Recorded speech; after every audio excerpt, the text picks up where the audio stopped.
చిలుకూరు బాలాజీ ఆలయ ప్రధాన అర్చకుడు రంగరాజన్పై దాడి ఘటనకు సంబంధించి పోలీసులు కీలక ప్రకటన చేశారు. ఈ కేసులో ప్రధాన నిందితుడు వీర రాఘవరెడ్డితో పాటు 6గురిని అరెస్టు చేసినట్లు రాజేంద్రనగర్ డీసీపీ శ్రీనివాస్ వెల్లడించారు. తమకు ఆర్థిక సాయం చేయాలని, తాము స్థాపించిన రామరాజ్యంలో సభ్యులను చేర్చాలని వీరరాఘవరెడ్డి డిమాండ్ చేశారని, అందుకు రంగరాజన్ నిరాకరించారని డీసీపీ తెలిపారు. ఈ క్రమంలోనే దాడి జరిగిందన్నారు. ఈ కేసులో ప్రధాన నిందితుడు వీరరాఘవరెడ్డి 2 మహిళలతో పాటు మొత్తం 6గురిని అరెస్టు చేసినట్లు వెల్లడించారు.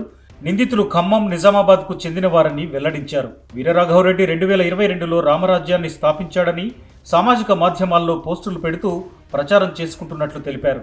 రామరాజ్యంలో చేరిన వారికి 20,000 ఇస్తానని ప్రకటించాడని, అందులో చేరిన వారిని యూనిఫామ్ కుట్టించుకోమని చెప్పాడని డీసీపీ వెల్లడించారు. రామరాజ్యం బ్యానర్తో పాటు ఫోటోలు, వీడియోలు తీసి ప్రచారం చేసుకుంటున్నట్లు వెల్లడించారు.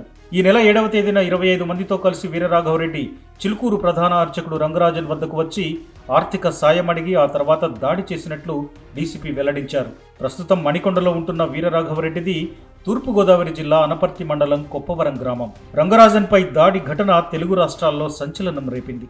ఈ దాడిని రాజకీయ పార్టీలు, నాయకులు ఖండించారు.